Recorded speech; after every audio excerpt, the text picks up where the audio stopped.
کس کے رنگ؟ علم کے رنگ میں رنگے ہوئے ہیں، اتنا زیادہ علم تھا ان کے پاس۔ قرآن و سنت کی اشاعت، اشاعت مطلب اس کی پیروی کرنا، قرآن اور سنت کے مطابق زندگی گزارنا اور اسے دوسروں تک پہنچانے کے لیے آپ رضی اللہ عنہ زندگی بھر کوشاں رہے مطلب کوششیں کرتے رہے۔ آپ رضی اللہ عنہ کا اصول تھا جو کچھ کسی کو معلوم ہے وہ ضرور دوسروں تک پہنچایا جائے، جو کسی کو معلوم ہے وہ ضرور دوسروں تک پہنچایا جائے۔ اگر آپ کو کوئی علم حاصل ہے یا آپ کو کوئی نیک اچھی بات پتہ ہے تو اسے لازمی دوسروں تک پہنچایا جائے۔ جہاں کہیں آپ رضی اللہ عنہ کو چند لوگ اکٹھے ملتے ہیں، آپ رضی اللہ عنہ ان تک کوئی نہ کوئی حدیث پہنچا دیتے تھے۔ حضرت ابو موسیٰ اشعری نے 360 حدیث مروی ہیں، ان سے مروی ہے مطلب انہوں نے روایت کی کہ آپ صلی اللہ علیہ وسلم نے فرمایا۔ جو مروی وہ ہوتا ہے جو اس وقت وہاں پہ موجود، آپ صلی اللہ علیہ وسلم کے پاس موجود اور اس نے سنا ہو، پھر ان سے مروی ہوتا ہے کہ انہوں نے سنا تھا کہ آپ صلی اللہ علیہ وسلم نے یہ فرمایا تھا، ٹھیک ہے، جن میں 5 متفق علیہ یعنی صحیح بخاری اور صحیح مسلم موجود ہیں۔ آپ کو بتایا تھا نا صحیح ستہ، قرآن کے علاوہ انہوں نے باقی وہ باقیوں میں ہوں گی، لیکن ان میں سے یہ 50 جو ہے بیٹے یہ صحیح مسلم اور صحیح قرآن کے بعد اگر آپ کہیں سے کیا کہتے ہیں تصدیق کر سکتے ہو سچا ہونے کی کسی بات کی تو صحیح مسلم اور صحیح بخاری ہے یا صحیح ستہ ہے، وہ ٹوٹل 7 ہے، ٹھیک ہے۔ ہاں جی، قرآن مجید کی تلاوت کے ساتھ حضرت ابو موسیٰ اشعری کو غیر معمولی شغف تھا۔ آپ اپنا زیادہ تر وقت قرآن کی تلاوت میں گزارتے تھے۔ آپ کی آواز اس قدر عمدہ تھی کہ آپ صلی اللہ علیہ وسلم فرماتے تھے ان کو لہسن داؤدی سے حصہ ملا ہے۔ آپ رضی اللہ عنہ قرآن مجید کی تلاوت سے اس قدر خوبصورتی اور عمدہ لہجے سے کرتے، سننے والوں پہ سحر طاری ہو جاتا۔ کبھی کبھی کچھ لوگ اتنا خوبصورت قرآن پڑھتے ہیں کہ ایک عجیب سا سحر طاری ہو جاتا ہے، انسان کا دل چاہتا ہے کہ ہم یہ سنتے رہیں، ٹھیک ہے۔ آپ کی آواز ایسی تھی۔ یہاں تک کہ آپ صلی اللہ علیہ وسلم آپ رضی اللہ عنہ کو جہاں قرآن کی قرات کرتے ہوئے سنتے وہیں ٹھہر جاتے۔ خلیفہ دوسرے خلیفہ حضرت عمر رضی اللہ عنہ کو بھی آپ کی قرات بہت پسند تھی۔ آپ اپنے دور خلافت میں فرمائش کر کے ان سے قرآن سنتے تھے۔ حضرت ابو موسیٰ اشعری نے ذی الحج کے مہینے میں 44 ہجری کو وفات پائی۔ وفات کے وقت آپ کی عمر 61 سال تھی۔ حضرت ابو موسیٰ اشعری کی زندگی ہمارے لیے مشعل راہ ہے، مطلب ہم ان کے مطابق زندگی گزاریں گے تو صحیح راستہ دکھانے والے ہیں وہ۔ ہمیں چاہیے ان کی سیرت و کردار کے مختلف پہلو سے رہنمائی حاصل کرتے ہوئے اللہ اور اس کے رسول کی اطاعت کریں تاکہ ہم دنیا اور آخرت میں سرخرو ہو جائیں۔ حضرت ابو موسیٰ اشعری کا اصل نام تھا عبداللہ بن قیس۔ آپ صلی اللہ علیہ وسلم نے حضرت ابو موسیٰ اشعری کو عامل مقررہ کیا، کہاں پہ؟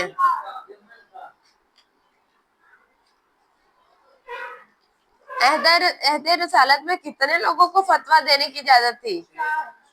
6۔ حضرت ابو موسیٰ اشعری کی سیرت کی سب سے نمایاں وجہ کیا تھی؟ جی، عمدہ لہجے میں قرآن کی تلاوت۔ حضرت ابو موسیٰ اشعری سے مروی حدیث کی کتنی تعداد ہے؟ 360۔ ان کا مختصر تعارف لکھے، پہلا پیراگراف جو ہے یہ لکھ دیں۔ پہلا جواب، پہلا پیراگراف۔ حضرت ابو موسیٰ اشعری اسلام کے بارے میں آپ کیا جانتے ہیں؟ اس میں دوسرا پیراگراف آئے گا۔ پہلے انہوں نے خود اسلام قبول کیا، پھر انہوں نے واپس یمن چلے گئے، اپنے گھر والوں کو دعوت دی اور اس کے بعد انہوں نے اپنے قبیلے سے یمن سے 50 لوگوں کو مطلب اسلام قبول کروایا۔ ان کی دینی اور علمی خدمات بتائیں۔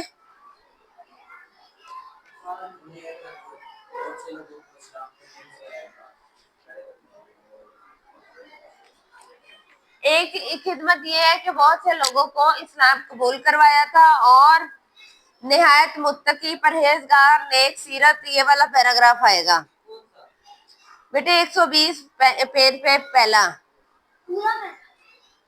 جی بیٹے پورا، یہ ان کی نمایاں اوصاف تھی.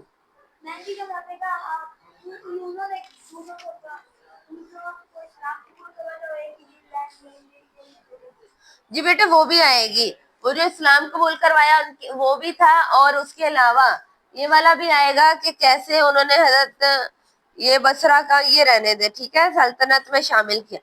اب یہ بھی کر سکتے ہو دینی خدمات میں کہ آپ علیہ السلام نے سے پچھلا پیراگراف جو علاقے فتح کیے تھے اس کا نام بھی لکھو، اور جو نہر کھدوائی تھی وہاں سے کرو. تیسرے کا جواب جو ہے بیٹے پیج نمبر 190 کا آخری پیراگراف ہے، اس کی دوسری لائن سے آئے گا. کون سے علاقے فتح کیے وہ سارا، ٹھیک ہے.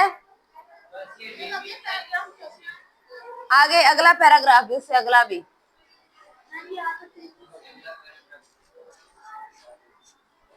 اس سے پانچواں چوتھا ہے حضرت ابو موسیٰ اشعری کی قدر و خوبصورت، کس قدر خوبصورت عمدہ لہجے میں تلاوت کرتے تھے. میں بتاتی ہوں، آپ رضی اللہ عنہ قرآن کی تلاوت کس قدر خوبصورتی اور عمدہ لہجے سے کرتے کہ سننے والے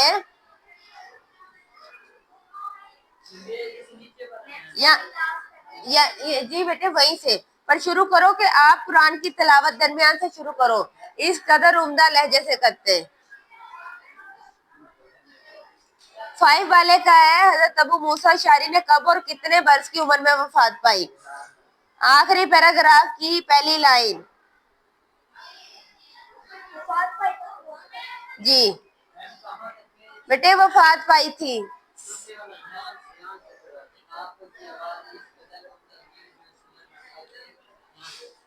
ٹھیک ہے. قرآن و سنت کی اشاعت کے والے سے ابو موسیٰ اشعری کی خدمات. ہاں جی اس کی خدمات بولو حبیب بیٹے بولو.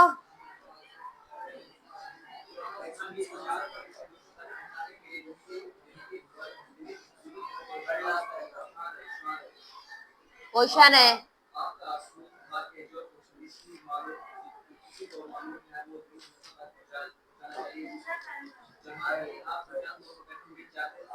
جی اس کا جو ہے تیسرا پیراگراف 120 پیج پہ یہ والا آئے گا. قرآن و سنت کی اشاعت اسے دوسروں تک پہنچانے کے لیے زندگی بھر کوشاں رہے، ٹھیک ہے. جی یہ سارا ہو گیا، ٹھیک ہے. جی بیٹے پورا پیراگراف. ہمارا چیپٹر مکمل ہو گیا ہے. کل ہم انشاءاللہ نیا چیپٹر شروع کریں گے. آج کے لیے اتنا کافی ہے. اللہ حافظ.